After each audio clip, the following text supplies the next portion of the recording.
I am so glad you convinced me that the family car should be the Defender 110. It is so beautiful inside, it's so comfortable, and it just feels indestructible. Yes, it really is. I've been waiting a long time for the new model to come out. The Defender 110, I'm telling you, it's my favorite car of all times. It's my third one.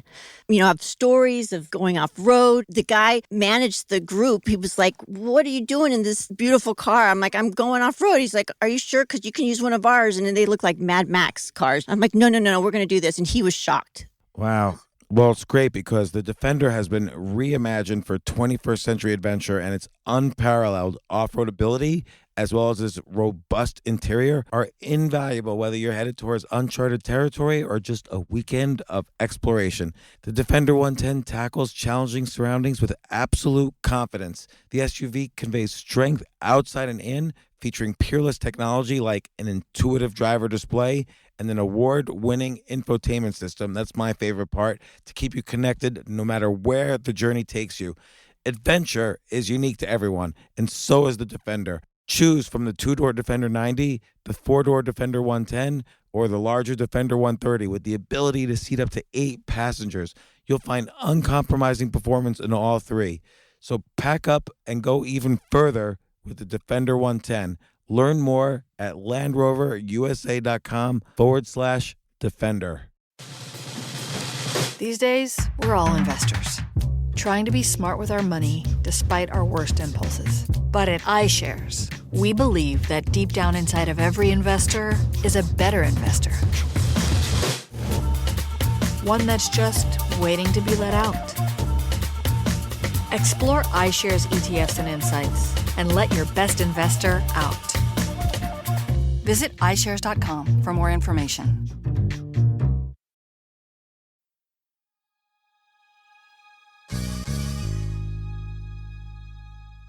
As you guys know, I've been fascinated by the political elections, not only the ones coming up, but every political election.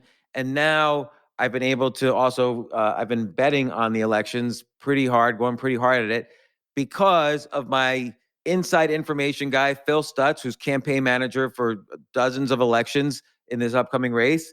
And just to kind of place my bets for the final week, I'm up about 30 or 40% since he last came on the podcast. And just to kind of tweak and adjust my bets for the final week, I've asked him on again to give us his guidance on what will happen on election day next week. This isn't your average business podcast, and he's not your average host. This is the James Altucher Show.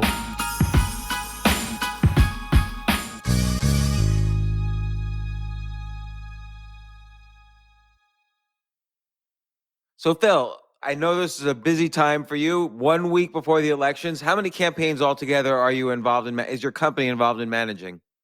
Oh, that's a really good question. I have a spreadsheet That's up the right easiest now. question I have. You would think I would know. They're a lot.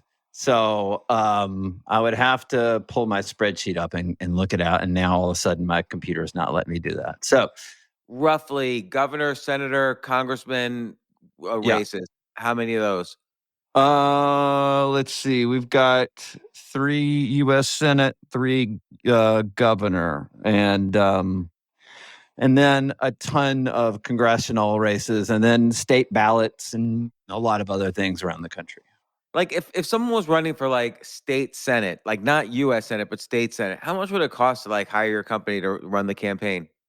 That's a really good question because we've kind of stopped doing a lot of the really small races because there's just we almost can't make money on it, and we like the bigger races. Obviously, it's more fun. It's more at stake and all that stuff. So I'm going right now. So I'm going to tell you this: we're around 65 different races right now around the country.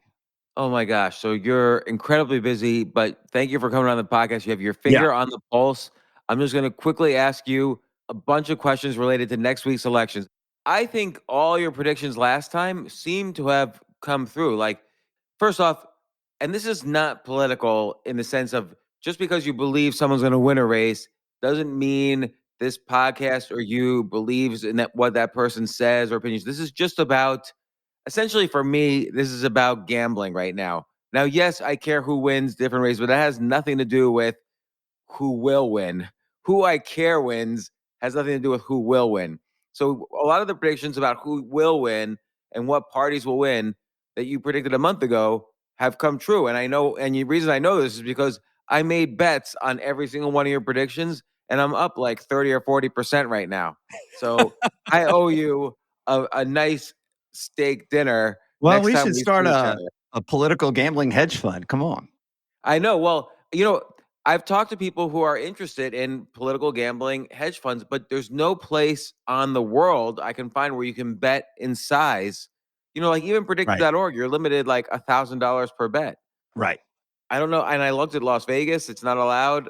But I'm still looking around. So it looks like the Republicans are going to take the House and the Senate. That's pretty Yeah. obvious. Uh, Well, not the Senate, but the House for sure. well, okay. What are the questionable ones in the Senate? Well, when we last talked, we said there are 7. Basically, there were 7 races that were toss-ups, right? Yeah. There were 4 races the Republicans had to defend. Phil, can I interrupt you? The 3 races that you call toss-ups, I felt have now moved in the red direction. They have, for Georgia, sure. Arizona, Pennsylvania. That's right. That's right. So there were 7 toss-ups. 4 were the Republicans had to defend. They have to win those if they want to get the majority back. I can safely say that 3 of them are done. I mean, they're off the board. They're going to be Republican wins. It's Ohio, Wisconsin, and North Carolina. The Pennsylvania race is a defense because it is a Republican-held seat right now, but it's leaning. I mean, since the Fetterman Dr. Oz debate, it is swung heavy on the Republican side.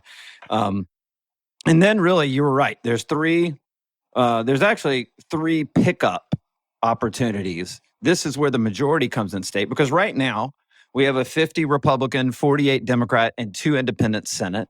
The 2 independent in the Senate are Angus King of Maine. He caucuses with the Democrats, and Bernie, he caucuses with the Democrats. And then the tiebreaker is Kamala, right? The Vice President of the United States. So that's why they have the majority, even though it's a 50-50 Senate. Yeah. And so the Republicans have to defend, and then they've got to pick up a net 1 to win the majority.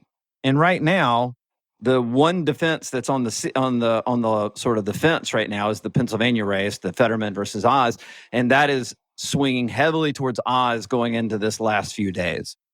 Georgia, the controversies and scandals around Herschel Walker have actually seen it benefit Herschel Walker.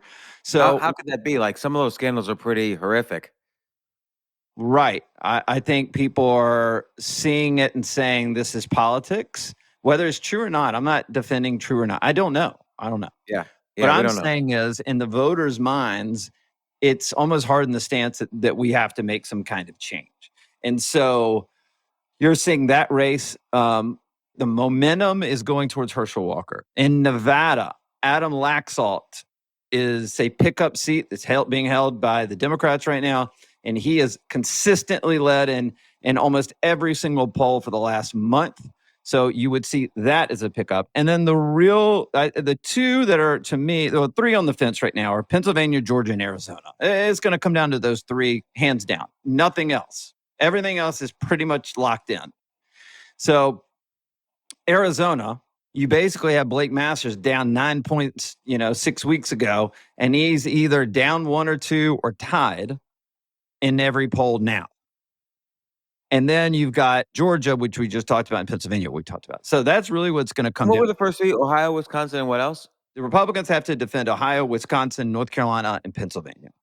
But Ohio, J.D. Vance is going to win that. Wisconsin, Ron Johnson is going to win that. North Carolina is going to be a defense for Republicans, and they're going to win that one. And I believe Nevada right now is off the board with Adam Laxalt. And so now you've got 3 that are toss-ups, but they're all leaning and have continued momentum-wise to go towards the Republican candidate. It's interesting the effect Peter Thiel has quietly on all of these races. Like Blake Masters, obviously, was his co-author on 0 to 1, and that's the Arizona candidate. And J.D. Vance at least according to the debates that I watched for the Ohio debates, Tim Ryan and JD Vance. Tim Ryan was saying JD Vance got $15 million from Peter Thiel. Yeah, your boy Tim Ryan is not going to win. And I feel it's first off, whether or not I always agree with Tim Ryan's issues, he's I would say I don't say he's far left, but he's definitely left.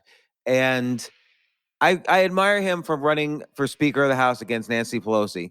Mm-hmm. Yeah. I mean, that's a hard thing. Like, he basically is essentially kicked out of the House after that.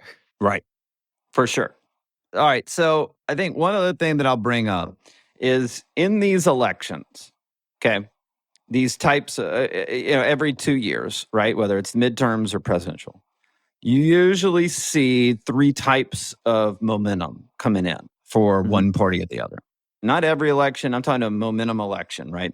You see, which I would say is about 80% of the time, you see a 1 to 2 point bump from what you see in polling on election day. So if Blake Masters is down 1 right now, and he's continuing his momentum surge, you could see him winning by a point. See what I'm saying? It's like a 1 or 2 point swing, right? Right. On PredictIt, the Arizona race is pretty even, 50-50. Right. Actually, it's 54 cents Republican, 50 cents Democrat, which is weird that it doesn't end up to 100. Then there's about 19% of the time you see some wild swing where it goes not 1 to 2 points, but 2 to 5 points. All right. That's like 2014 midterms under Obama, 2010 midterms under Obama. You saw a little bit of this in 2018, but there was also some Republicans actually held and defended a lot more than in the Senate and some of these other places. So, and then there's this rare outlier that happens just every once in a while. I call it the 1% chance, but it goes beyond 5 points on election day, right? The momentum is swinging so big that it is just missed by everybody, right? And that's a 5+ momentum swing from what you believe the results are going to be. And so the question to me is this a 1 or 2 point momentum swing in the last, we've seen over the last 3 to 4 weeks? Is it a 2 to 5 point swing, or is it a 5+? A 5+ is very rare. Like, I've only seen it once or twice in my life. So you've got to kind of think about that. You were saying, is maybe the 5 point swing happened already in the Blake Masters, Mark Kelly race, right? It went from 9 to even, 9 points down to even, right? But if he wins, if Blake Masters wins, that's a massive swing, and over just over 6 weeks. A couple other things I was thinking about this before. A Wall Street Journal poll came out today. The best party to handle inflation, Republicans are plus 21 on that.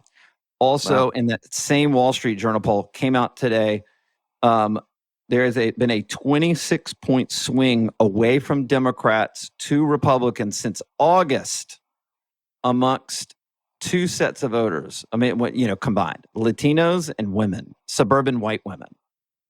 That's not typically the Republican swing, right? The Republican swing is either college male educated or white college or non-college educated. And so to see these swings, I mean, it's a big tsunami. It feels like heading Why into. have women swung so much?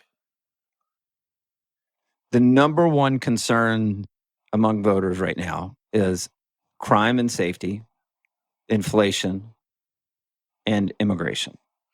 And where does there's been all sorts of issues in the past few months that have been very important, like pro-choice, pro-life. Yep. It is important. It's not the most important. And if the voters are going into the polls on election day, they go, yeah, I'm pro-choice, but this country's falling apart. And right now, pro-choice isn't as important as the safety of my family, taming crime in the streets. Listen, here's what I mean. Let me just give you a real example. In the state of Oregon, where a lot of this sort of defund the police, Antifa has been going on since the pandemic inside Portland, they're about to elect their first Republican governor. And God, I didn't think about it. I don't even know how long it's been. but the Republican is about to win the governorship of frickin' Oregon. That's insane to me. Still pretty close on predicted, actually. But do you think it's a done deal? I think the Republican's going to win the state. She's been leading for a couple weeks now, and that feels stronger than someone surging at the last minute that may not surge, right? Because a lot of these states, the early voting has already started. I mean, a lot of these people have already banked a third of their votes. And so here's a couple others. In Michigan, another lockdown, COVID lockdown state, right? A Insider Advantage poll just came out today. I was just looking at it. It's a likely voter poll. And it has the race tied between Gretchen Whitmer and Tudor Dixon. You're kidding, because predicted has Gretchen Whitmer at like 75 cents. I still think the odds are that Whitmer, there's like 8 polls out right now, right? There's 2 that are basically tied and 6 with Whitmer in the lead. That's why you're seeing that in predicted. But are you seeing a 1 to 2 shift momentum, 2 to 5 point shift? Or is this going to be, some massive avalanche? And then there's the Nevada governor's race, which is think about the jobs that were lost during COVID, right? In that state, especially in Las Vegas. And the Republicans, Joe Lombardo, or the Republican candidate, they've had a Democratic governor, and Joe Lombardo is 1,000% going to win. Take it to the bank. He's going to win that race. Wait, which state was this again? In Nevada. Nevada governor's race. Let me see if I can find the odds.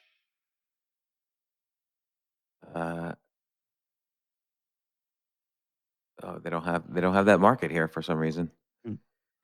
And so I'm saying, if you look at some of these states that went heavy on lockdowns, went heavy on defund the police. Look, did you see the New York poll that came out today? For the first time ever, all right, Zeldin is I think he's completely tied with, I can't pronounce her name, Hochul. The New York governor's race, James. Yeah, the Republican is now tied. And by the way, Lee Zeldin, who is the Republican candidate, he was down 20 points 2 months ago. And so what you're seeing is people are finally starting to pay attention to everything. They're trying to pay attention to everything, not just abortion that pops up because of the Supreme Court and then it fades, right? It's not that abortion isn't a big issue. It is. That's why every Democrat's running on it. Unfortunately, there are bigger issues to fry.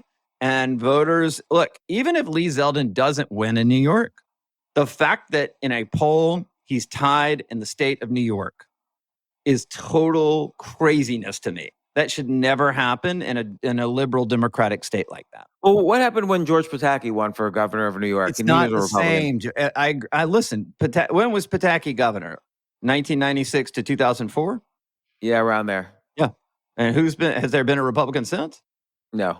No, 18 years. And is New York more conservative or more liberal since then? It's definitely more liberal. Right. And look, even Pataki, he wasn't like a right-wing conservative. And before that, it was Nelson Rockefeller was governor of New York, and he was a liberal and you also Republican. had Al D'Amato as the senator from 1980 to whatever, 2002, whatever he was in. So what I'm saying is it's not the same state. It's more liberal. And that's because, and think about this, is even crazier. The exodus out of New York City and the exodus out of the state of New York during COVID to go move somewhere with whatever, more ability to have more freedom, right? Have more space, more just to get out. These are voters that typically would probably be willing to vote Republican from time to time. So the people that are left are the ones that said more masks, more mandates, more everything, right? Or maybe not. Maybe they didn't have choices like other people. And now they are about to exercise their choice. And that doesn't mean Zeldin will win. But for him to be this close, it's pretty crazy. Wow. So what trend has surprised you the most in the past few weeks? About 2 weeks ago, they said, there's this big, it was the first time it was like red alert with all the media. Oh my God, the Republicans are out of a sudden going to, they're winning every race, right? And I thought, ooh, that's the kind of story you want told 3 days before the election, not 3 weeks. Right. Because now you're giving the opposition, the Democrats, 3 weeks to make a case that don't do that, right? And they've got time and they're going to have money and they're going to spend it. And you've even said this the last time we talked in September. They've vastly outspent the Republicans in this election cycle. It's not even close, right? Really, I didn't know that, because you read the stories. Like, again, you have J.D. Vance versus Tim Ryan, and it seems like J.D. Vance outspent Tim Ryan. Well, yeah, that. There are cases, sure, but on the aggregate or the whole, they've outraised Republicans significantly. Blake Masters, even though he's been funded also by Peter Thiel's super PAC, but he's been outraised it's something like 5 or 10 to 1 in his campaign. Wow. And so the fact that these races, even though the Republicans are being outspent, says a lot, right? And so I'm thinking, Democrats got a lot of money. They got 3 weeks to go. You're going to see this thing tighten. And what we've actually seen is the numbers have even held or even started to move even more towards the Republican candidates around the country. And so it's a fascinating moment as we go into Tuesday. So I know this is a specific question, but how many GOP Senate seats do you think we'll see after these elections? Great question. I'm going to give you a nuanced answer, not to avoid the question. It's a nuanced.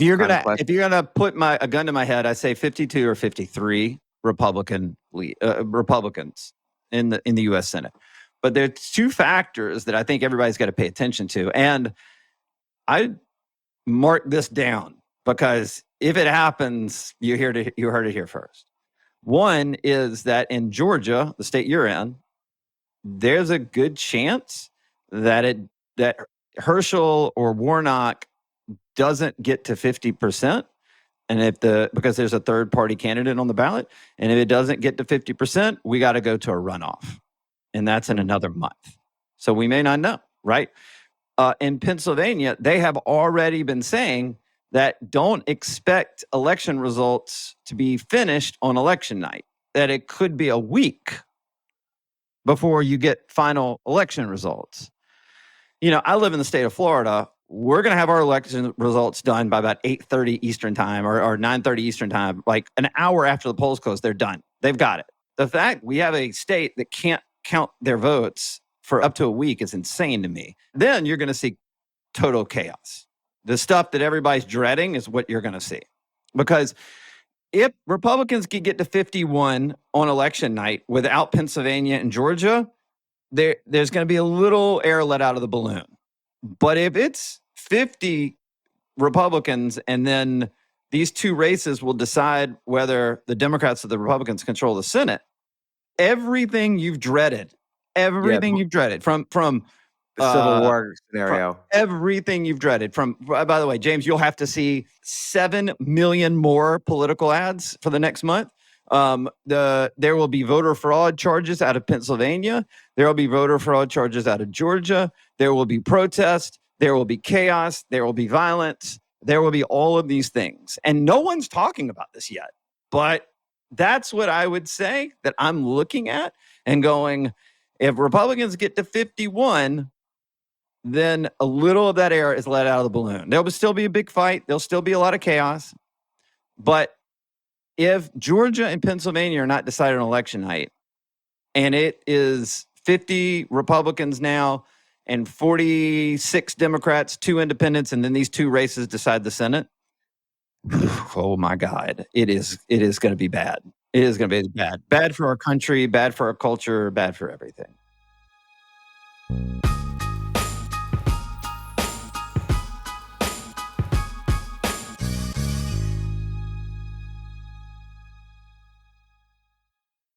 You know what I love about fantasy sports is that even though I'm not going to be a great basketball player or a baseball player or a football player or whatever, I feel like I get to participate and make decisions and use my knowledge of these different leagues or these different sports to compete. So it's like I can pick my team or I can pick my favorite players, and I could use my knowledge to make predictions and maybe even make money. So with the basketball season here, you can now pick combo projections across football and basketball from the Specials League on Prize Picks. This is a league created specifically for combo projections that include two or more players from different sports or leagues. Want to play alongside some of Prize Picks' favorite players like rapper Meek Mill and comedian Andrew Schultz, who's also been a guest on this podcast, and I've been a guest on his? You can now find community plays under the promos tab of the app to view entries for some of the biggest names in the Prize Picks community each week. Look, Prize Picks even offers a reboot policy so that your entries stay in play even if one of your players gets injured. For football and basketball games, if you have a player who exits the game in the first half and does not return in the second, that player is rebooted. Prize Picks is the only daily fantasy sports platform with an injury insurance policy. What?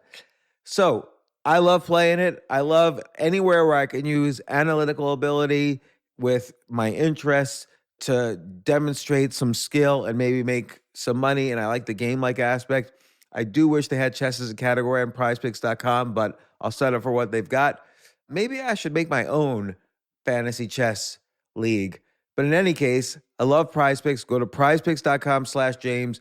Use code James for a first deposit match up to $100. That's the easiest $100 you're ever going to make. So that's prizepicks.com/James and use code James. Daily fantasy sports made easy.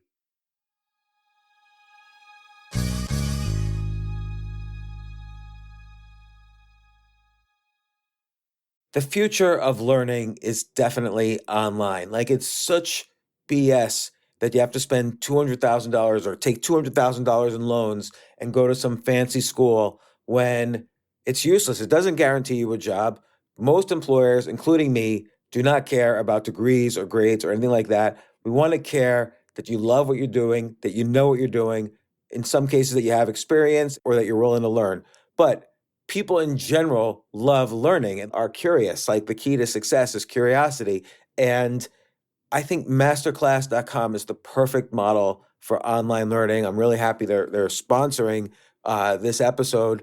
If you're going to give a gift, give the gift of learning. Masterclass makes a meaningful gift this season for you and anyone on your list, because both of you can learn from the best to become your best, from leadership to effective communication to cooking. Let me tell you some of the classes I've taken. I've taken comedy from Steve Martin. I mean, can you believe I can take a class from Steve Martin on comedy, or Judd Apatow, my favorite comedy director? I could take an actual class from him on writing. Wolfgang Puck on cooking. Dan Brown on writing, or Judy Bloom, who's been on this podcast, on writing. By the way, Wolfgang Puck also has been on this podcast. It's such a pleasure. I try to take classes all the time from masterclass.com. And whether you're watching Masterclass on TV or listening in audio mode in the app or on their site, the quality speaks for itself. It's like these Masterclass instructors are your own personal mentors that are going to help you reach the next level. How much would it cost to take one-on-one classes on comedy from Steve Martin or on chess from Gary Kasparov? You just wouldn't be able to do it. But it would cost hundreds of thousands of dollars. With a Masterclass annual membership, it's $10 a month. Memberships start at $120 a year for unlimited access to one-on-one classes with all 180 plus Masterclass instructors. So it's not just $120 for one instructor. You get all 180 plus Masterclass instructors.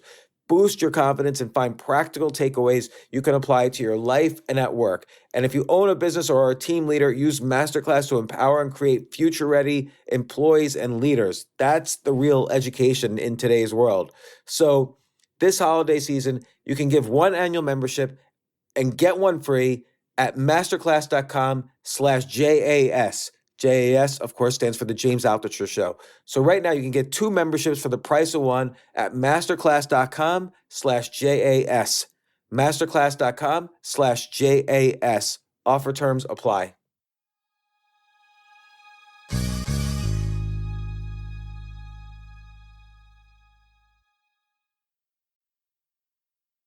I agree with you. Like, nobody needs a worse variation of 2000, when it was Al Gore versus W, and all the fighting and bitterness that happened there. This would be 10 times worse.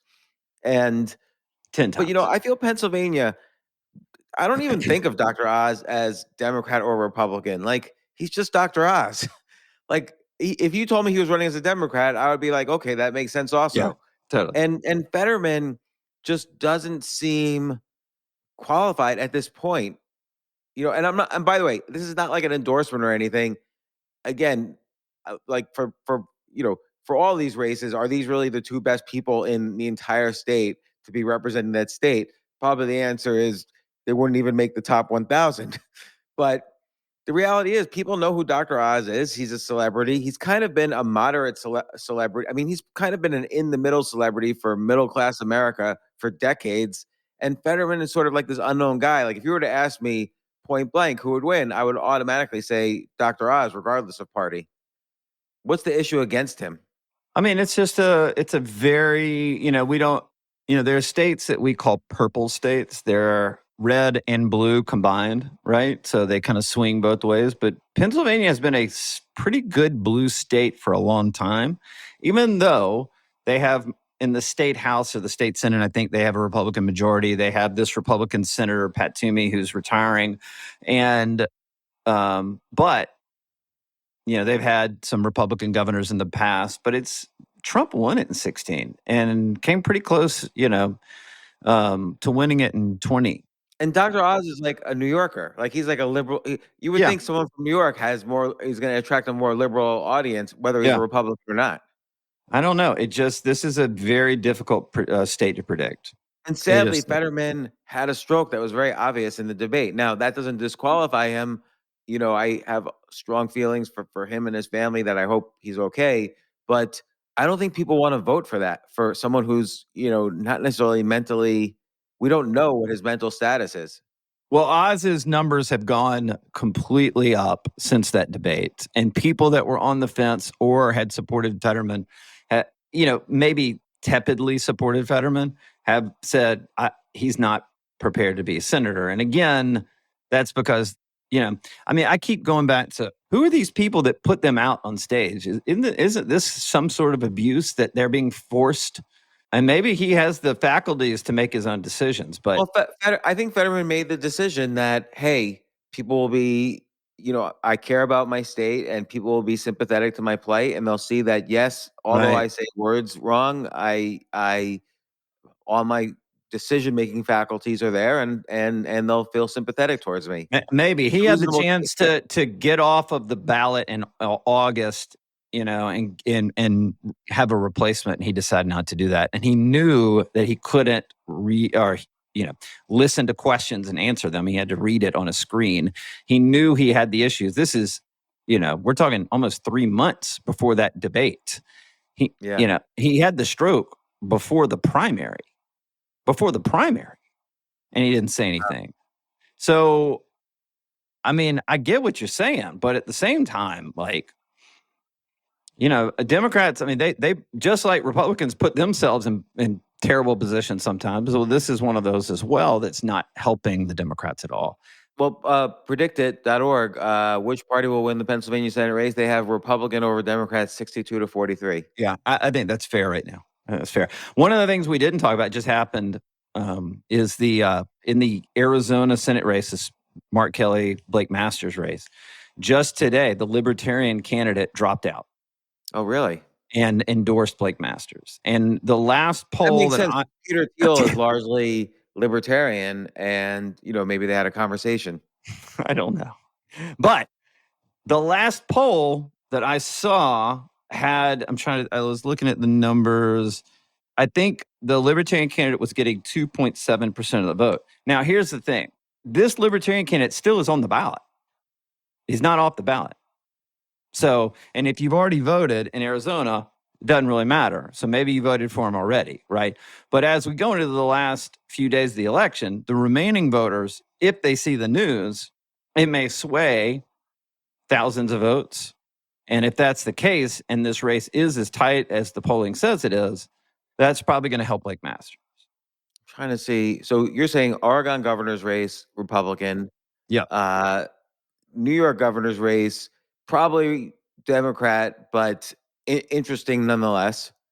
Well, just today there's a poll coming out at 45-45. Wow. Well, what about Wisconsin governor's race? I haven't. I know the Republican. I think the Republican's leading, but I can't remember. That's one I just haven't paid attention to. And have you paid attention at all to the LA mayor's race? And the reason why I think No. that's important is Tell me because, about it.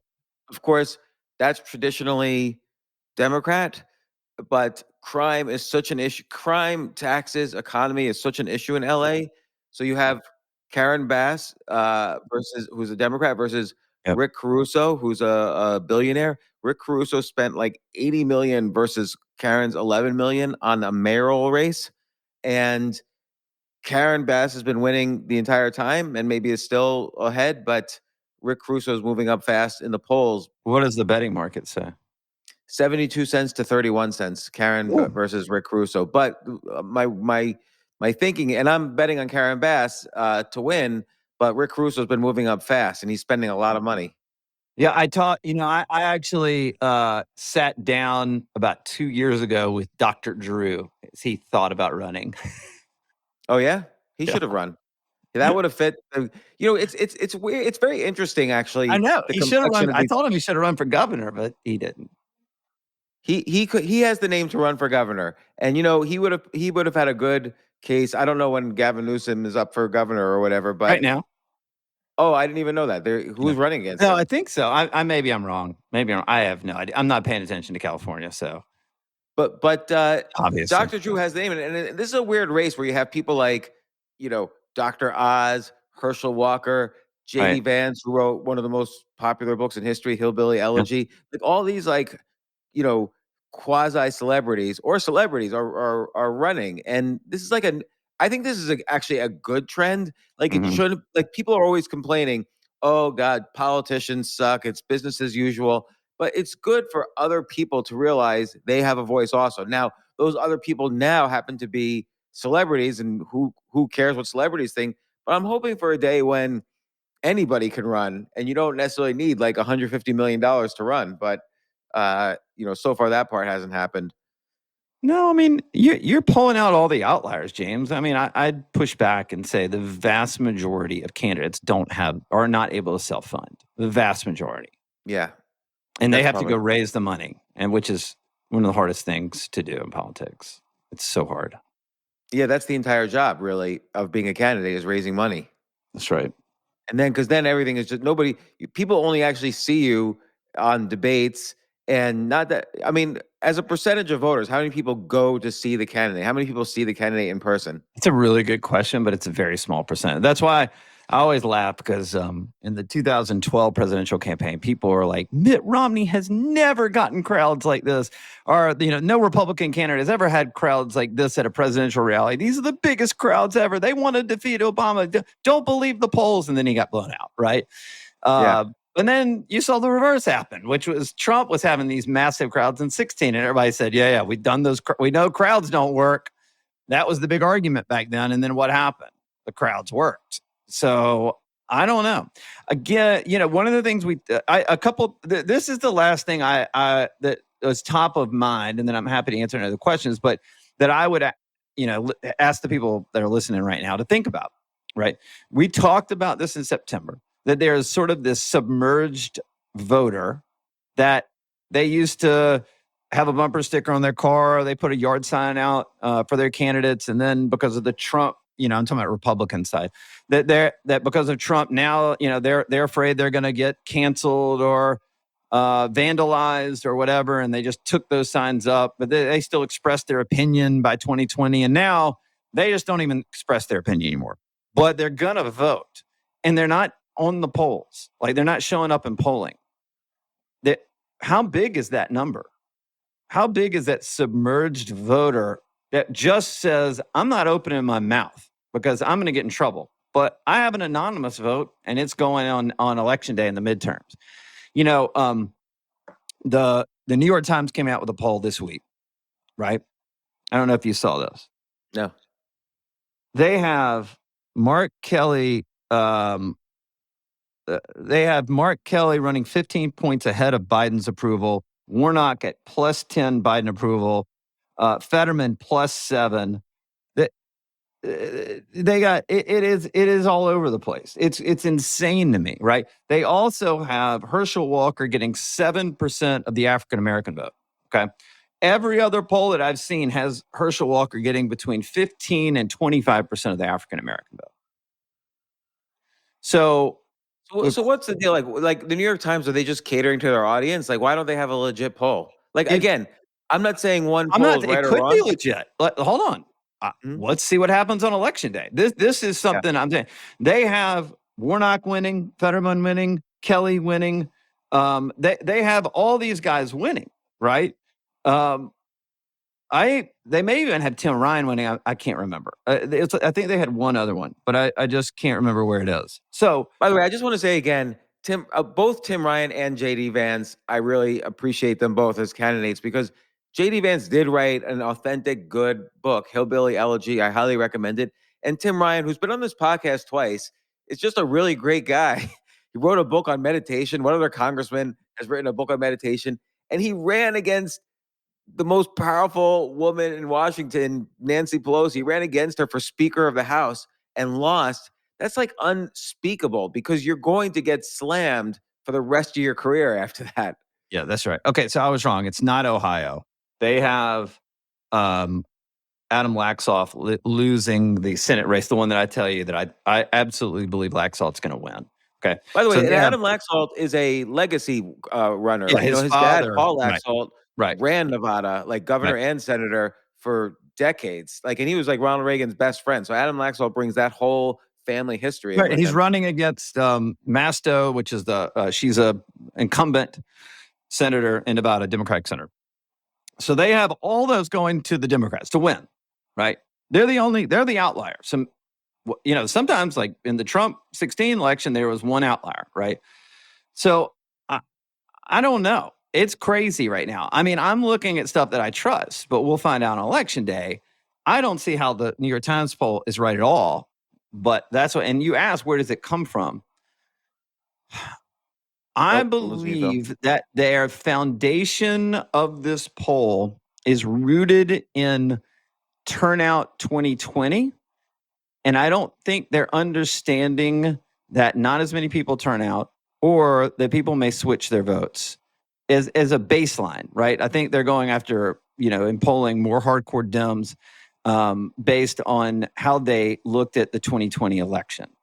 Look, everybody's got their own sort of formula that they put into some of these pollings, these methodologies. So I don't know, but it's so far off from everything we're seeing that I think it's really interesting to look at what they're putting out right now. And in your state, again, they have Herschel Walker getting 7% of the African American vote. And every other poll I've seen is between 15 and 25. I don't think Herschel gets 25% of the African American vote, but I think he can get 15 to 20, right? I mean, Warnock's African American and Democrat, but he's got his own scandals. They both have scandals. Sure. So who is right? Who's right? I don't know. I mean, I have a hunch. You've heard me here twice. I know. I feel this momentum. I've been around since 1996, every single election cycle. So I know what momentum looks like. I knew what it looked like in 2018 when the Democrats came back into power. I knew what it looked like in 14 and 2010 when we had those midterms and Republicans swept massively. Right? I remember being a junior in college in 1995 and seeing the Republican wave, the Contract with America crew. So there are these crazy wave elections. Typically, when things are as bad as they are in this country right now, the political party in power is going to be annihilated. So, tomorrow the Federal Reserve's meeting to hike rates, and there's already evidence that what do you think? There's deflation happening instead of inflation. Like housing prices declined for the first time like since the Great Recession in the data last week. So there's reason to believe the Federal Reserve might not raise rates, but they probably will raise rates. Do you think that's politically motivated because, Powell's Republican doesn't want Democrats to see a good stock market in the last week? I tend to think I'm hopeful that these people don't make life and death financial decisions for people based on election 4 or 5 days away. I hope you're right about that. I personally think nobody should be raising rates right now, but Do you think they'll raise rates? I think they'll raise rates, and I think they'll indicate, because they sort of have to stay phase two, because they said they were going to raise rates forever. 0.75 or a whole point? Definitely not a whole point. I'm debating everybody. The market's baking in 75. I'm kind of pulling for 50, and then they put on a pause. They say we're going to wait and see, and the stock market's going to roar after that because upwards. Well, that was my next question is, let's say Republicans get control of the House and Senate. If you were investing, you're not telling anybody how to invest. If you were investing though, how would you buy right now and the gamble that the Republicans take over and the market goes up, or what would you do? Well, okay. There's a lot of nuances to the question. Thank you for asking. There's I would be a buyer right now for several reasons. One is this bear market started in November of last year. Think of the Great Recession, November 2007, just like November 2021, the market started going down. And even though we hit the worst period in capitalism's history in 2008, the bull market started in March of 2009. So no matter what, this bear market is ending pretty soon, within a few months, if not sooner. So that's why I'd be a buyer now. But also, deflationary data, we know housing prices are a leading indicator of the entire economy. The fact that housing prices are already declining means the Fed has already overshot their in raising rates. They've already done this, and they know this. That there is no, yes, there's inflation in food right now, but that's going to all stop because housing represents 30% of the U.S. economy. All the industries related to housing. If nobody could buy a house because mortgage rates are so high, the economy will fall apart. So the Federal Reserve knows this. So whether it's this meeting or the next inflation report or whatever, the market's just going to start roaring when they sense that the Federal Reserve is on pause. And that's going to happen sometime this month. It might have already happened, actually. It might have happened starting when we got the housing data. And I'm a huge buyer right now. I think this bear market is going to be over soon. Whether it's fully over, we don't know, but it's going to be over. The Fed is going to have to stop raising rates. In fact, they might have to reverse course if there's deflation. And then when we get to the politics, we all know that a deadlocked Washington is good for the market. So when the president is Democrat and the Congress is Republican or vice versa, the market goes up because better for government to not do anything and for the private sector to do things. That's better for the stock market, which is private sector. So regardless of all the political issues, just a deadlocked system means the Wall Street goes up. Now, there's some evidence that when the Democrats are in power, stock market goes up, but that's not statistically valid. I do think on issues related to taxes, which a lot of stock market investors care about, it's better for Republicans to be in control of Congress. But again, it's going to be deadlocked because the president has veto power.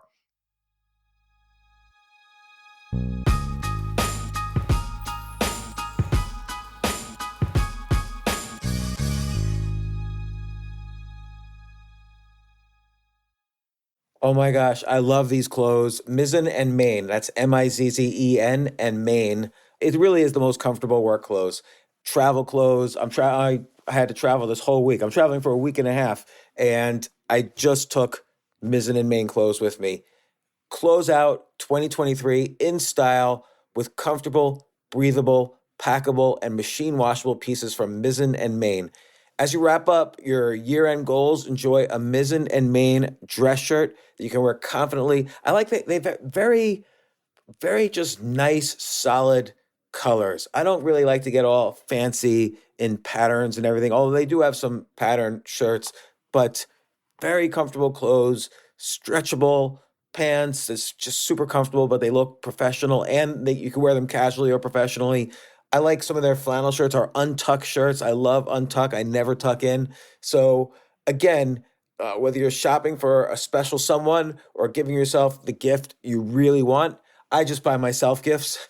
Mizzen and Main is the perfect gift for any guy who works, travels, and or cares about looking and feeling great. As you could tell by my many photos across the internet, I care about looking fantastic. I'm practically a model. And let's be honest, every guy loves to look great. So again, shop now at mizzenandmain.com and save 20% when you spend $130 or more using promo code James. That's promo code James at Mizzen and Maine, Mizzen and Maine.com.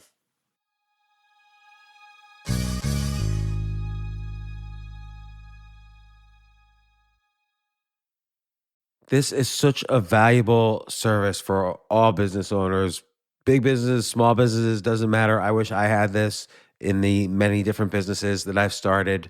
Sometimes it seems like your business is humming, but then suddenly you don't understand it. You're starting to fall behind. You're not understanding where your costs are, where your revenues are, where your payments are. Teams are buried in all sorts of like BS work, and you can't seem to close the books. So you need like one dashboard, one source of truth. I'm jealous of this business, NetSuite from Oracle, of course, NetSuite by Oracle. I wish I'd come up with this idea. It's a brilliant concept to have all your business intelligence on one dashboard. This is why you need to know these three numbers: 37,000, 25, and 1. So 37,000, that's the number of businesses which have upgraded to NetSuite by Oracle. NetSuite is the number one cloud financial system, streamlining accounting, financial management, inventory, HR, and more. 25. NetSuite turns 25 this year. That's 25 years of helping businesses do more with less, close their books in days, not weeks, and drive down costs. One, because your business is one of a kind. So you get a customized solution for all of your key performance indicators, your KPIs, in one efficient system with one source of truth. Manage risk, get reliable forecasts, and improve margins. Everything you need to grow all in one place.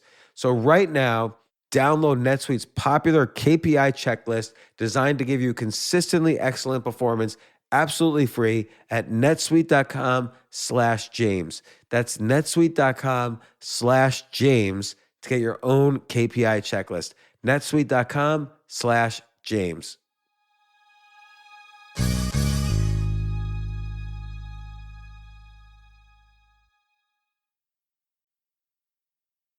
And one other thing, as weird as it sounds, I'm really curious on your take. I'm sure your listeners are too.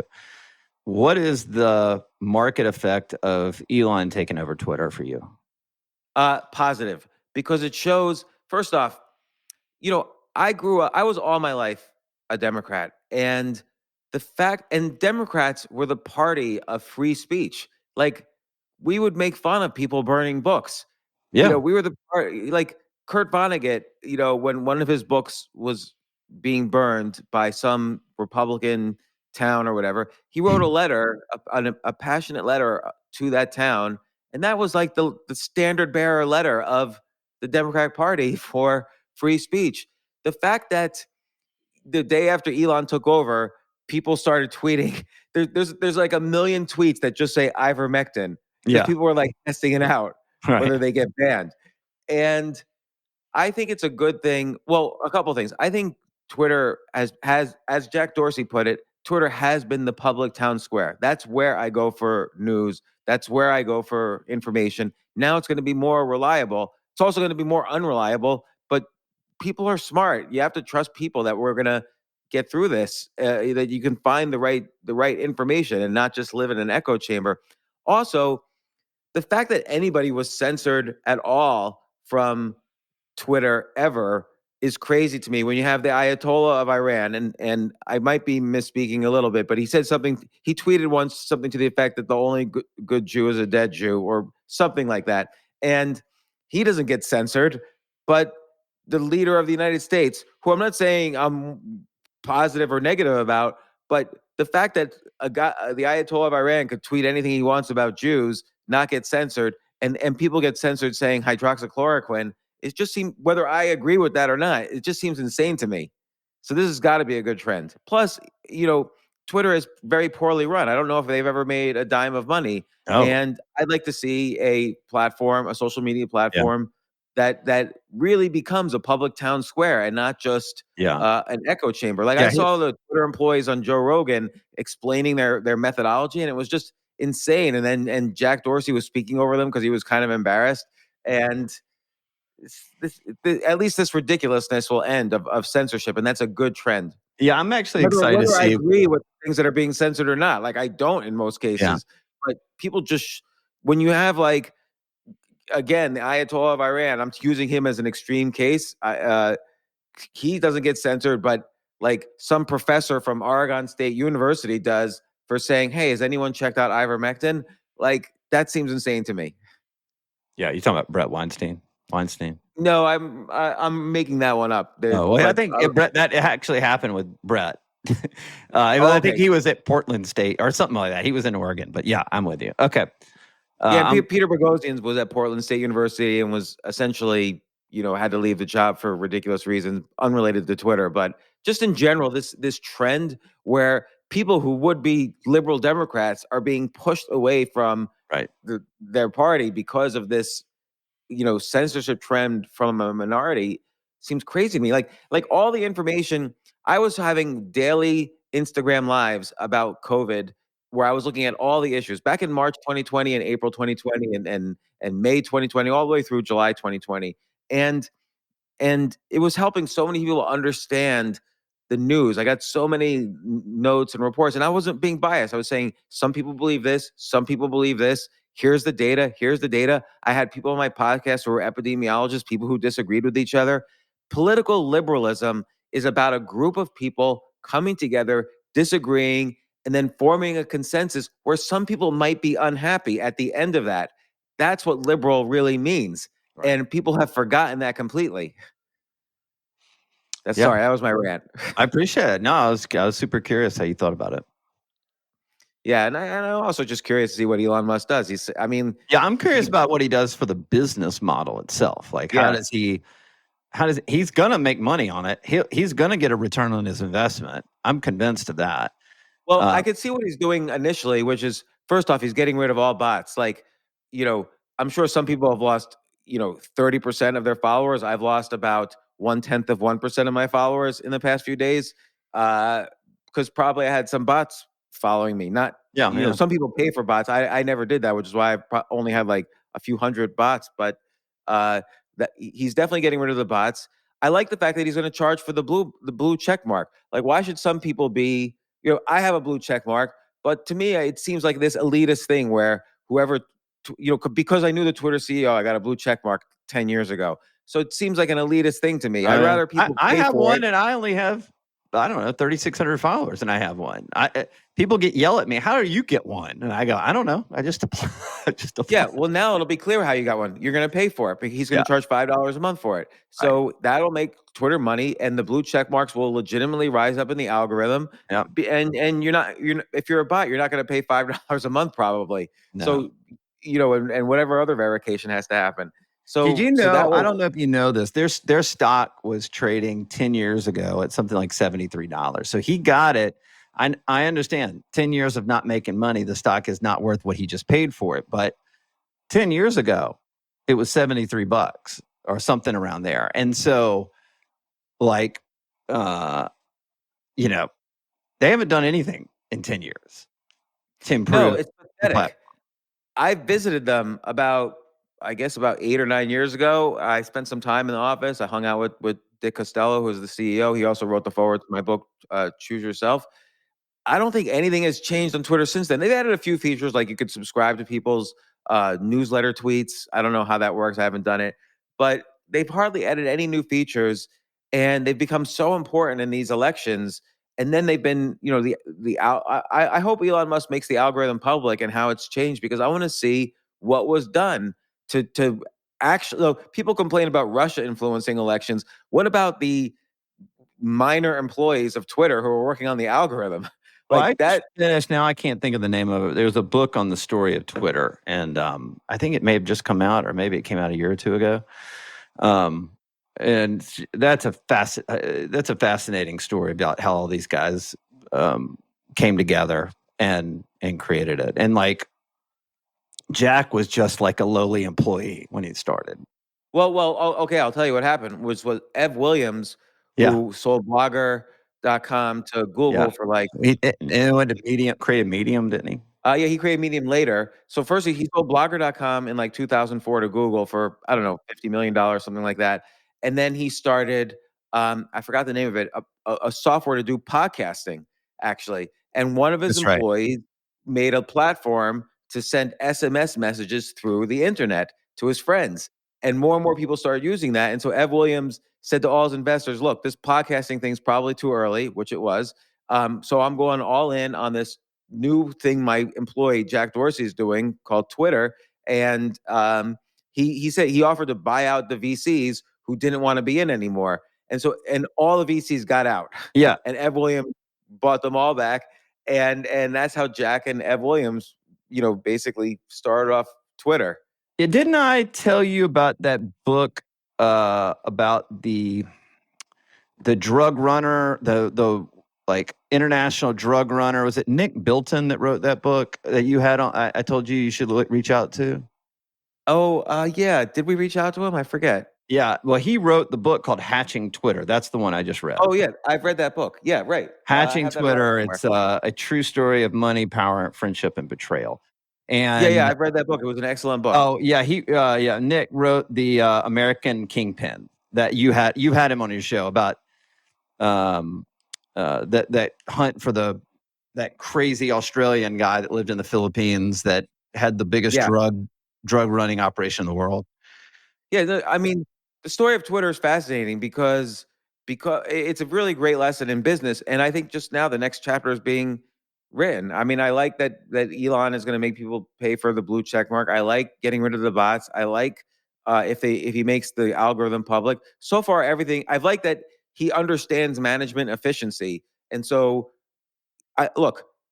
If you look at Notepad, which is the site I created, notepd.com, it's a little bit of advertising for Notepad. Notepad right now has all 100% of the functionality of Twitter, and we have integration with two different AI engines, one for text, one that comes up with ideas, one for images. We have this whole thing of idea lists and gamifying that and keeping track of streaks and searching other people's ideas. We have this notion of challenges, which is sort of we borrowed from Quora's questions. And we have all of this functionality, and we've spent hardly any money at all. Twitter spends tens of millions a year. How does this even happen? Because they spend it all censoring people. Yeah, it's fascinating. I don't know. It doesn't cost money. Twitter is not rocket science. It does not cost money to run that website. I could tell you that, having built websites for 30 years. So I've been building websites since the first web server was made by Tim Berners-Lee. I've been building websites, and Twitter is an old-fashioned web. It does not cost money to run that thing.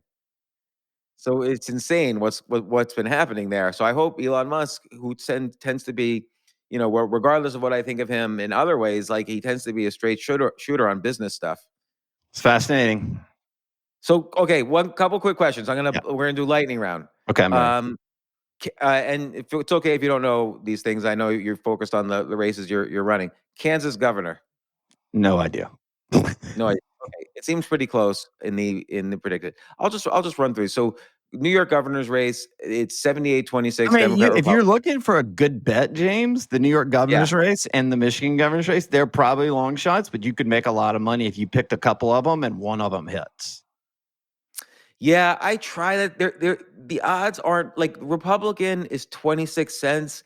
I sort of feel like that's fairly valued because that's high. Like you point out, that would be very high for New York. Like other states are like 96 cents for the governor, when it's a no-brainer. So it's not a no-brainer. What Predicted is saying is that it's not a no-brainer in New York. So that strikes me as a fairly valued bet. Whereas Arizona, which is 53 cents Republican, 50 cents Democrat, that might be an interesting bet if knowing where the trend is. And you mean taking the Democrat or just taking the Republican? I might take the Republican there. Yeah, Kerry Lake's going to win that race. No, Arizona Senate race. Oh, the Senate race. I'm sorry, I thought you meant the governor's race. Okay. Yeah, no, I don't know what it is. They don't have a market for the Arizona governor's race. Then there's one. You might not know these, but the closest Senate race in 2022, it's a toss-up between Georgia and Nevada. I kind of think it's going to be Georgia anyway. No, I feel like it'll be between Pennsylvania, Georgia, and Arizona will be the top three closest races. So maybe a bet of no on Nevada would be an interesting bet because that pays off 22 cents. Okay. And I'm actually losing on my bet on Karen Bass in LA. I might just take that bet off and put it on one of these other things. Uh, let's see. GOP governors after midterms. You probably don't have a handle on that. Which party will win the House in 2022? It's 89 cents Republican, 12 cents Democrat, but it's I mean, the Republicans are going to win the House. I mean, James, there's something like, I don't know, 38 toss-up races right now in the House, and I think 37 of them favor Republicans right now. well, And so it's an all they interesting have thing to that do is flip like 5 seats. And I mean, my prediction on the House is probably between 30 and 40 pickups. right. So it's interesting because I was able to make an interesting bet, which is that rather than bet on who will be, which party will win the House, I bet on who will be Speaker in the next House. And Oh, so right. So a few weeks ago when we spoke in September, it was 79 cents Republicans would win the House. And so I was thinking, okay, I'll bet on that because it seemed pretty clear the Republicans are going to win the House. But then I saw Kevin McCarthy being the next speaker was only trading at 72 cents. So it Really? was like yeah. Oh my So God, I should have bet with you. yeah, so now he's at 87 cents. It's Yeah. more kind of which makes more sense. So it used to be there was a 7 cent spread. You were basically betting 7 cents that Kevin McCarthy would not die before January. Right. And now it's a 2 cent bet that he would not die Yeah. before January. So Or that be caught with a live boy or a dead girl. yeah, exactly. Um, so that was interesting. I'll just tell you what bets I'm in.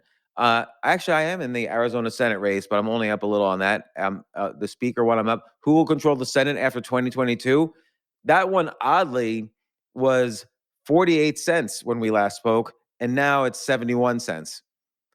So now I might actually take that bet off because I think 71 cents is a fair price, and now it's a gamble. I mean, yeah, See, a lot of times you bet on these things in advance, not because you're sure the Republicans are because going to you're win going the to Senate. see, it move enough to take it off the board, right? Right, like 48 cents, particularly after our conversation, 48 cents didn't seem the right number to me, but 71 cents might be the right number, and I might not want to risk that. I might want to bet on the House at 89 cents becoming Republican because that's completely ridiculous. Uh, and then I actually lost one bet. This is how I do my long shots, just for this is a race that you're not interested in at all. But there was let me see if I can find it because it's already paid off. It all paid off against me. I bet on Xi not being reelected as chairman of the Chinese Communist Party. And so I bet on that, it was almost a shoo-in that he would be reelected, but I bet like 7 cents on that. I lost, so it's not a big thing. And there was rumors that he was being under house arrest. So, Right. and I have another long shot, which is Instead, he put his former leader, the former head of the Chinese party. Did you see that where you like removed the guy? oh my God, that is scary. Like basically, the second most important guy in China in the meeting of the Chinese Communist Party, he's suddenly picked up by security, like literally manhandled and escorted out, and is never seen from again. Yep. And then the only other long shot I have, which I'm going to lose, is Putin president through 2022. So I'm about 6 cents down on that. I'm probably going to take that bet off. Yeah. And then the LA mayor election winner, I thought that was going to be a shoo-in with Karen Bass, but Rick Caruso is spending so much money. I'm about 10 cents down on that, and I'm probably going to take one off. Interesting. And then I'm just trying to think. I might based on this discussion today, I'm already in Arizona. I might bet on Nevada, Adam Laxalt. I might bet on Georgia. I wasn't sure about Georgia, but I felt like Herschel. I watched the debate and I watched it twice, and I felt Herschel did better than I thought he was going to do. And again, this has nothing to do with my beliefs or anything about Warnock or Herschel, but I thought that a lot hinged on whether Herschel could just, behave during the debates, and I think he did, and that probably has swayed a lot of votes. Ohio, I just feel like personally I like both of them, and I mean I really like Tim Ryan. He's been a great podcast guest, and JD Vance is a great author. I don't know their political beliefs as much, but I don't feel like making a bet there. And then I'm not sure what else to bet on. I mean, I there's don't a know. strategy. Maybe in the future, like 2 years from now, we should come to the table with our picks and then see what the results are after the election. It's true. Although, again, I switch bets midterm. I play it like a stock No, I'm market saying rather than. like the day before or the week before. Like it's like kind of locked in and you can't hedge anymore. Oh, yeah, right. So then there's some interesting ones. I haven't made any 2024 bets at all, but here's a bet. Trump files for president before 2023. I would bet no on that. The no is only 62 cents. I don't think there's any way he files before December 31st. So I might bet on the no there, because it's on December 31st it'll go from 62 cents to $1.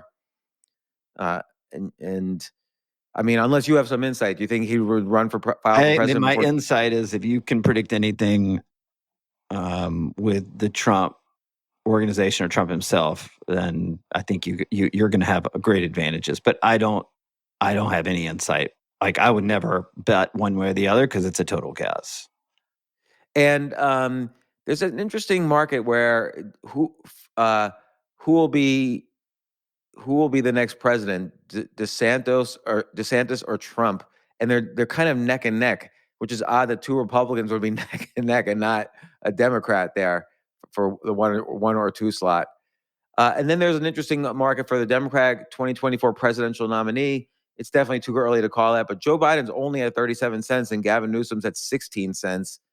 But it's probably fairly priced. You don't I want to think make Newsom is a good pick. Can you do 2028?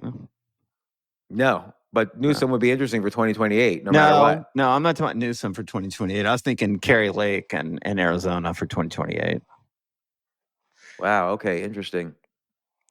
I think DeSantis is like almost a no-brainer for the nominee, but you can't pick too early because everybody who picks early in every single presidential, They get it all wrong. like, yeah, who was a front runner in the beginning of any presidential race, Democrat or Republican, in the primaries that ended up becoming the nominee? George W. Bush. Was he front runner? McCain came in and gave him a scare, but he was the hands-on favorite. I was working in that I worked for his presidential campaign after he got the nomination or before he got the nomination, but I actually started working with Dan Quayle in 1999 when he ran. And I was in the middle of that and we were, we were hamstrung. We couldn't raise money. Bush raised all the money. McCain wasn't raising money. Quayle wasn't raising money. It eventually sucked us dry and we had to drop out. And then I joined the Bush campaign. But at the time, as soon as he got in the race, it was over. That's so interesting. Yeah, and I knew people who had met him when he was thinking about running, and I wish I'd known you then. But I heard he was very charismatic with everybody he spoke with. Oh, absolutely. He everything he did. I mean, I spent time with him, and he's incredible. But you're right. I mean, Bill Clinton never led in his primary. Obama was down. He came in third in New Hampshire, right? Yeah, Obama when he announced was second to Hillary, right? And then obviously, maybe Romney, but I don't think so. I think it was a bunched primary. Trump obviously was not leading in 2016, and then Biden, wasn't either. It was. No one knew what it was. People just coalesced behind him. But yeah, I don't even think Reagan in 80 was a shoo-in because Gerald Ford was always on the horizon. Yeah. And Jimmy Carter was not a front runner at all. No, George absolutely McGovern wasn't a front runner. Yeah. Hubert Humphrey was like in 8th place in the beginning of 1968. There was LBJ versus Eugene McCarthy. In 60, JFK had a hard time against, I think he might have been the front runner, but he had a hard time against, I'm trying to think he was running against LBJ actually, who they were like neck and neck. Mm-hmm. Eisenhower was up against Robert Taft, who was I believe the governor or senator from Ohio at that time and the son of a former president. Yeah. And Truman in 48 wasn't a shoo-in because nobody really liked him. Yeah, so going all the way back, it's rare that the front runner stays the front I runner. know. But DeSantis is a very even keeled. He's like a traditional solid Republican as opposed to Trump. So, and on the Democrat side, though, it's unclear because of Biden. Biden's, other than his mental acuity, like forgetting about that, just we're having a hard time right now as a country, I and people. mean, my bet is he's not running, and then Gavin Newsom and Kamala and Buttigieg would be battling it out. Wow, you think Buttigieg? What about AOC? She's probably going to run. I don't know. I don't know on that side as much as I am aware of my side, but yeah, I don't know. I mean, look, in 2005, a guy that I went to this old dude I went to church with in Washington D.C. said, "Hey, I want to take you to lunch," and there's this guy just moved to Washington D.C. He wants to break into politics. He works on the Democratic side. Would you have lunch with him and give him advice? I said, sure. We went to the Palm in Washington D.C. and it was Pete Buttigieg. Wow, and okay, but that's interesting. That was 2005. It was 17 years ago. Yep. All he's done since then is be mayor. Yeah. Well, now he's Secretary of Transportation. I know, because he did a good job running for president. I think he ran a well-balanced campaign, and of course, the day before the South Carolina primary, he drops out, endorses Biden, which essentially crushes Bernie Sanders, who was winning the primaries in 2020, and Biden owed Buttigieg. So Buttigieg did the right thing for an ambitious person. Now he has a real title. He's Right. in the cabinet as opposed to being mayor. So yeah, he could run. Although, but it begs the question: in his first 15 years after he met with you, all he could do was become mayor. How come he didn't go for more? He ran for mayor and lost. So that was one of the reasons. So he had to stay in South Bend and run again 4 years later. So he lost 4 years. I can't remember, he ran at 07 or 09 and lost. And then he came in and won. Phil, how come you don't get these guys on your podcast? Like get Dan Quell on your podcast. Get Pete Buttigieg on your podcast. Yeah, we're going to reboot my podcast. It's been fun. I mean, I've had you. I've had Peter Diamandis. I've had Dr. Drew on. I've had Jay Abraham. I've had Keith Cunningham. I think Keith Cunningham is the greatest guest other than you, James. I've had our mutual friend. Oh, damn it, the writer for Vanity Fair or Esquire, Cal Fussman. I've had I love Cal. Gosh, I haven't talked to Cal in a while. on, and he was telling stories all the time. I mean, it's so I've only had my friends on. That's it. Yeah, and a lot of those people are, including myself, are kind of like traditional podcast guests. Yeah. But like Dan Quell's never been on a podcast. And where is he now? He's running Cerberus Group, the private equity group. Yeah. He's become he went from being a 100-millionaire to a multi-billionaire. It's really a good idea. I never thought about that. Yeah, I'm going to reboot at some point, but really, I've had our boy Tucker on, but Tucker's a great guest. Tucker's the best guest. But I'm, yeah, I just wanted to do 2 years worth of my friends because I've got a lot of interesting friends with interesting stories, and I wanted to tell those. So it's the Undefeated Marketing Podcast. If anybody listens. Well, Phil, and did we meet because of this podcast? No, Tucker introduced us. But because of the podcast, he thought I should have you on the podcast for your book. Yeah. Yeah, because you wrote a book through Scribe. Well, I am so glad we met. I mean, we've become very good friends. We've visited each other and have had countless discussions outside of this podcast. And you're always such a great guest. I get such incredible insights. And I've loved politics since I was a tiny little kid. Like I visited the White House when I was 12 years old. I went to the Democratic National Convention in 1980.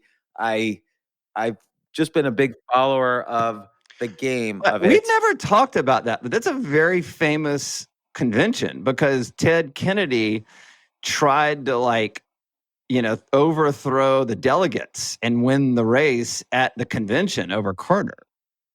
Yeah, we could talk about that on either my podcast or your podcast. It was a very interesting race because Ted Kennedy was winning in the polls in the primaries, but then he had a bad interview on, I think, Well, they 2020 asked or him, "Why are you 16. running for president?" He couldn't answer it. He didn't have the Right. answer. Which, okay, he should have been prepared for that now. But the reality is, there's a lot of reasons he's running. Obviously, like his brothers were running. He was the leader of the Senate essentially. But it was complicated for him because of Chappaquiddick. But by the time of the convention, he had no chance, even if he was trying to overthrow. I had these STOP buttons, Stop Teddy on Presidency. Did you? Um, yeah. Oh, that's awesome. But I got in the floor. Like a friend of mine was in the Democratic National. A friend. I was 12 years old, but I would call these people all the time, and until finally someone would say, "Let me in on the floor." And so I was interviewing like Chip Carter, Tip O'Neill, like on the floor of the convention, and I was What a doing my great podcast back experience. then. And then even 1988, I was like a fan of Gary Hart Yeah. actually. But he blew it with Monkey the business. the whole thing. And then but I liked Dukakis as well. Mm. So I didn't start leaning Republican. I don't know if I don't know if I'm a Republican now. I'm really nothing. I No, mean you're my independent. We've had long talks. You're commonsensical, and that could be on either side depending on where that politician lands. out of all the political guests I've had on, I do think the most even keeled actually was Spike Cohen, who was the vice presidential candidate for the Libertarian Party in 2020. And he was just really just a smart guy. Yeah. And I loved having Tim Ryan on, but I've had plenty of Republicans on too. Yeah. I've had Ron Paul. I've had on Jane Smith, who was the governor of Massachusetts. Oh, yeah. I've had a bunch of Republicans and Democrats on. But Well, anyway, Phil, it's shaping up to be interesting on election day. I'm super, you know where how I feel, so we'll see what happens. I'm excited, and I'm gonna let you get going now because I gotta change all my bets on predicted before going to the dentist. But Phil, I super appreciate it, and we got to figure out how to bet on these things in size so I can raise money for a political betting hedge fund, which, by the way, is much more interesting to me than a stock market hedge fund, which is all rigged. Yeah. This is not rigged. No, it's not rigged, but we have some inside information. Yeah, and inside information is legal in a betting market like this. Inside information is legal, so these aren't securities. Oh, I totally forgot, James. We got to talk about, like, if this is a crazy red momentum election, then there are 3 races. We talked about them in September. They're going to come back into play. They are the Senate race in Washington State. They just had a poll that basically had the race tied. This is an incumbent Democratic, Patty Murray, who has been there forever, against Tiffany And Smiley. predicted has her overwhelmingly at 86 cents. Right. So you're saying something has happened in the last week in that race. And I'm not saying she's going to win, Tiffany Smiley. I'm saying something's happened where the momentum has swung drastically. You're looking at New Hampshire. New Hampshire has gone up and down and up and down and up and down. It has to be sort of that +5 momentum race, right? And then there's the Colorado Senate race, which I also think has the opportunity to switch from Democrat Republican if it's a massive red wave. So there are 3 outlier races to pay attention to that I would tell you, if there is a massive red wave, 1 or 2 of those could go Republican, and then you could see 55 seats for Republicans. That's on the very right end of that, though. Wow. All right. Well, Phil, thanks so much, and I really appreciate it once again. Good seeing you guys.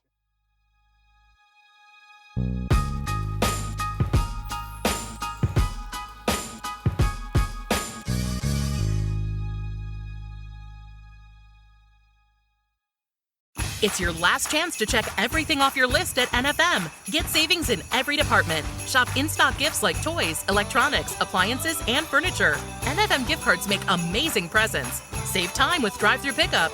Get 30-month financing on qualifying appliance, TV, and audio purchases. And 24-month financing store-wide at NFM. Store closing early Christmas Eve and close Christmas. Visit NFM for your chance to win a Tesla Model Y. Minimum monthly payments required, 18% APR. Some exclusions apply. See store for details.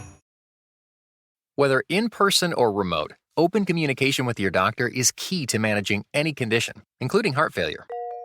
How have you been feeling? I'm okay. Both are great options to continue having open conversations with your doctor about how you're feeling. I've had less energy. And when you speak openly with your doctor, they're better equipped to help. Visit heartfailuretalks.com to learn more.